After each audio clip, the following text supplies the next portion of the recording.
Hi guys, this is Vitaly with AFT Dispatch and A2C Logistics, and in today's video, I'd like to speak with you about the global shipping disruptions and what that means for the trucking industry. But first, roll the intro.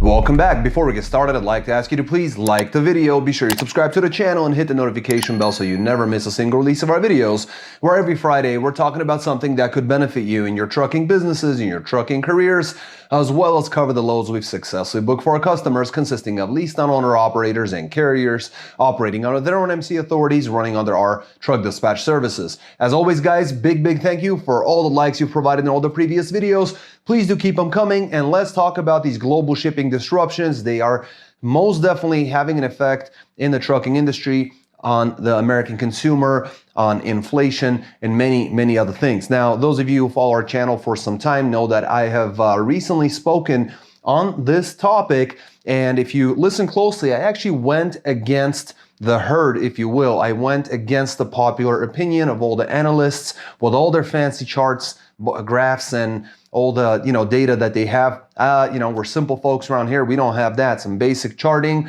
some common sense, usually that gets you places. And I believe that although I took a risk, looks like I was right. Here's the thing, guys.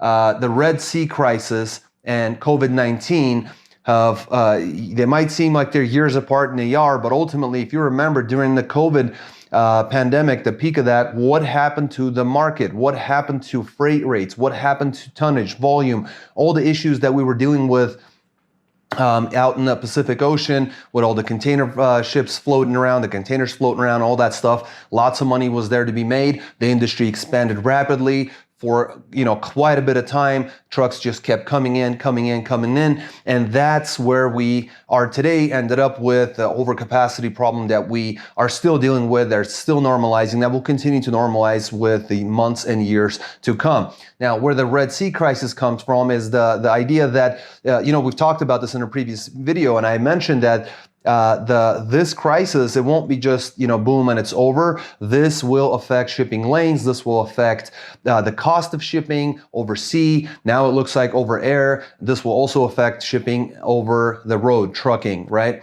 So surface roads, if you will. Now, and I kind of touched on this earlier, but we generally have earth and water. So you have your trucking, you have your shipping containers that are over water, over the ocean, and now we have wind, because now air freight is being used more frequently. And what's interesting now is because air freight carries less weight, is way more expensive, and so what they're doing is they're using a combination of basically sea and air in order to strategically maneuver and move the freight in such a way to save on costs, because it might be cheaper to go from some place to another versus another place to another. And so they have all these lanes figured out, and they're using a combination of shipping haulers to haul those trailers, those containers, as well as air freight using ginormous airplanes. Now, so we have now earth,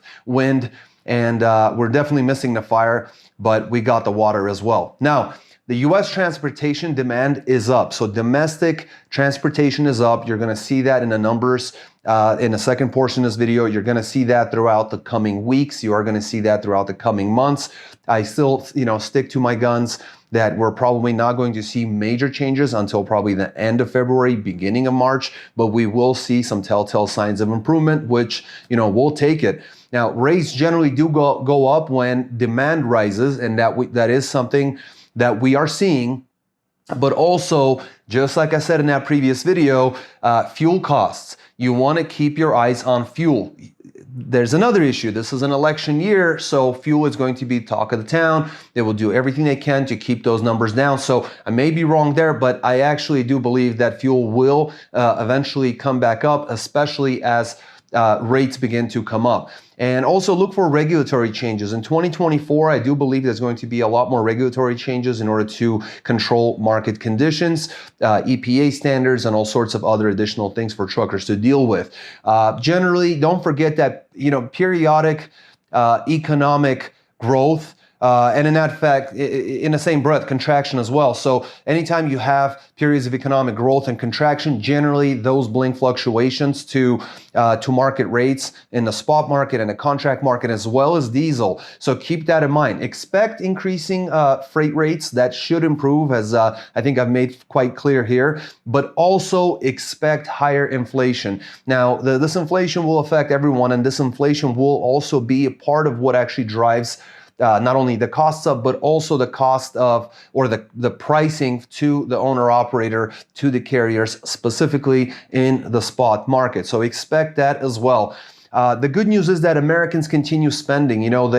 We're closer and closer of being on the brink of collapse in terms of your average American not having the savings that they need for just a basic emergency. A lot of folks are putting their daily necessities onto credit cards, putting food and groceries onto credit cards. Absolutely, mind-boggling that a whole country and a majority of the country would be acting that way. But what we are seeing is that Americans continue to spend, which is definitely being seen in the figures that are coming out from the government regarding, the economy's growth, expansion, and and other indicators of improvement in the country. Now, if we can believe the statistics, it does look like the fourth quarter of 2023 once again beat expectations and hit quite high growth, which is a fantastic thing for trucking, for logistics, for transportation, and generally speaking, we should see improvements, but there is a caveat because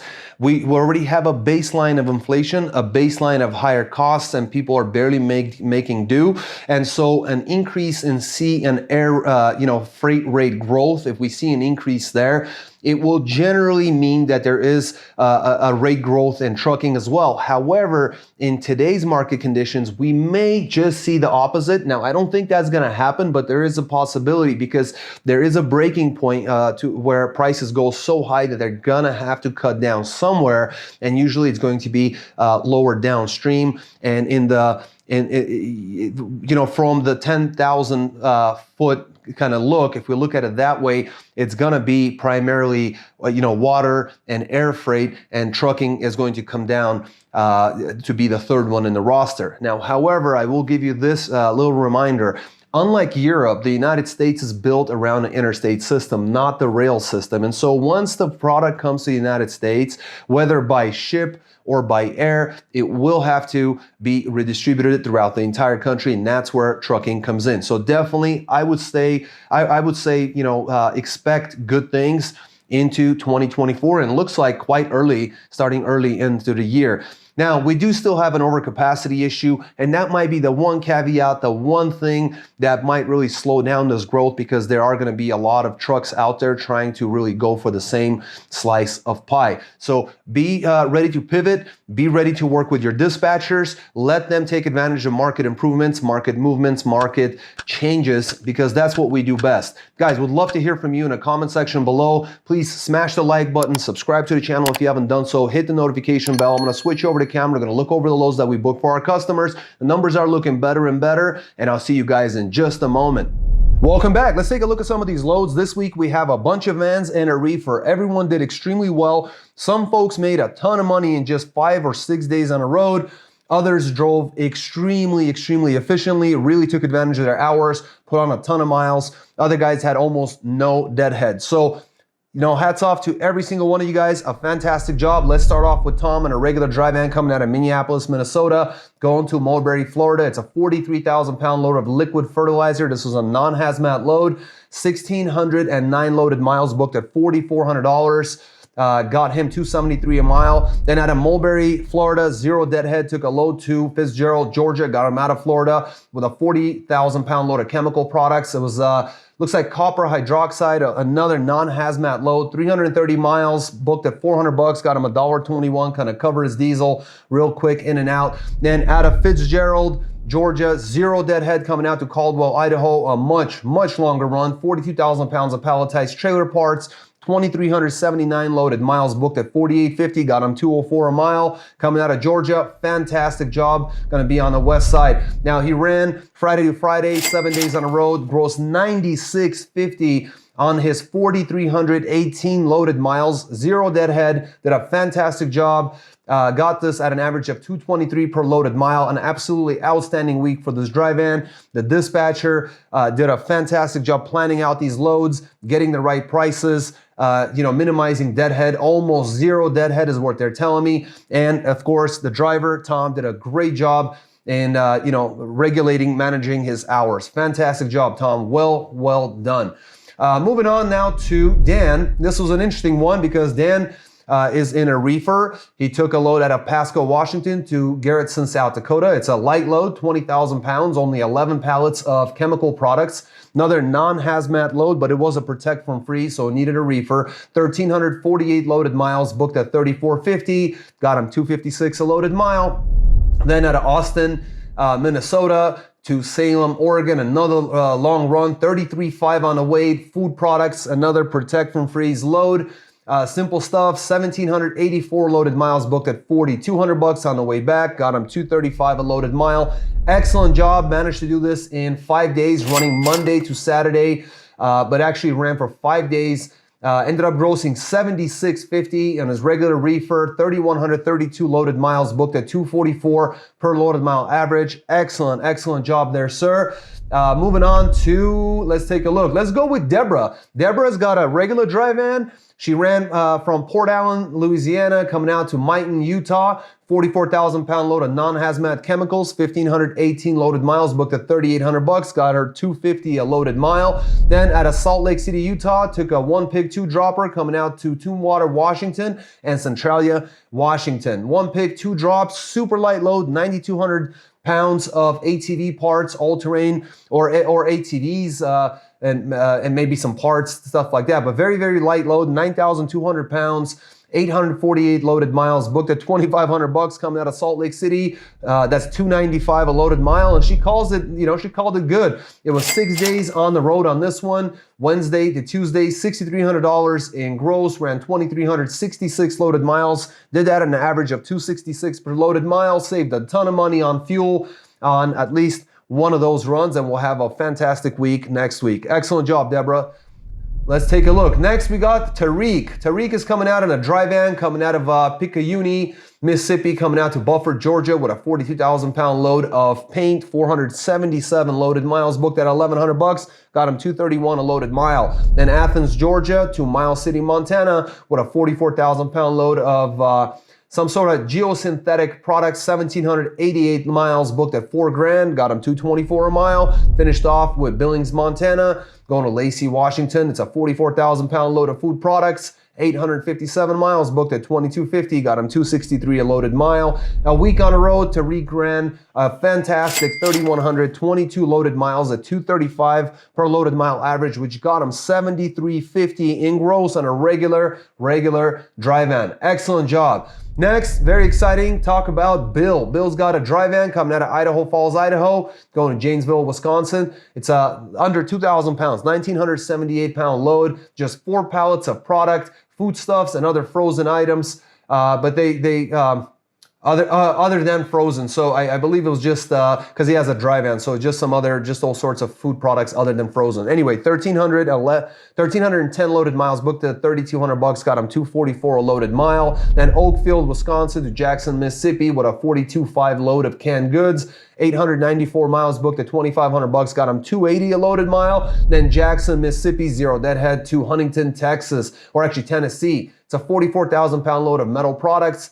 322 loaded miles, booked at $800, got an excellent 248 a loaded mile coming out to Tennessee. Now, $6,500 gross, regular dry van, 2,526 loaded miles, booked at $257 a loaded mile. A week on the road, excellent average, a very good week for this new AFT customer, very good average. And also they mentioned that they had less than 100 miles of deadhead in total for the week. Bill, excellent job, sir. And gonna go for our last one, which is Shelby, Norfolk, Virginia to Green Bay, Wisconsin in his regular dry van, 44,000 pound load of pseudoplastic fluorine-free foam. 1,090 miles, booked at $2,100, is $1.93 coming out to Wisconsin. Then out of Appleton, Wisconsin to Jeffersonville, Indiana, took a 40,000 pound load of plastic wrap film, 494 miles, booked at $1,400, got him 283 a loaded mile. Then right out of Jeffersonville, Indiana, zero deadhead to Madison, Mississippi with a 37,000 pound load of candy. 577 miles, booked at $1,400, got him 243 a mile. Finished off with Crystal Springs, Mississippi, going to looks like Ironton, Ohio. So a little bit of a longer run, 44,000 pounds of palletized resin, 787 loaded miles, booked at $1,600, got him 203 a loaded mile, $6,500 gross. Shelby ran 2948 loaded on his miles, got those at $220 per loaded mile. Excellent job, Shelby. Welcome back, guys. As you can see, we are seeing improvement already. Better rates, better gross, much more efficient dispatching. Guys are able to find a lot better freight than they were able to find just a month ago. So things are improving. We expect them to continue to improve. We're not all doom and glooms. When there's good news to report, we will definitely report on that. And this is good news to report. So it looks like history is repeating themselves. I want to make sure that you guys don't repeat the same history for yourself. If last year was really rough, if the year before that was really rough, enough is enough. Give us a call or simply text us. We can provide you more information about our truck dispatch service. We also lease on owner operators. So, owner operators are welcome. Carriers under their own MC authority, you guys are welcome. We have super experienced professional dispatchers. You'll hear from a lot of our current customers, right in the comments below. They'll talk to you guys. They're more than happy because a lot of their numbers have improved. A lot of our customers have been able to expand their fleets, improve on their bottom line and actually make money, survive, and even expand, as I mentioned, during these tough market conditions, during these tough economic times. And the reason for that is because we know what we're doing. We've been doing this a very long time. So once again, call or text us 801-448-6363. You can also get more information on our website at aftdispatch.com. Simply select if you're a carrier or an owner operator. Right on the homepage, fill out the forms. We'll get in touch with you, answer all your questions, and get you going if it's a good fit. Until next week, guys, stay healthy, be wealthy. Take care.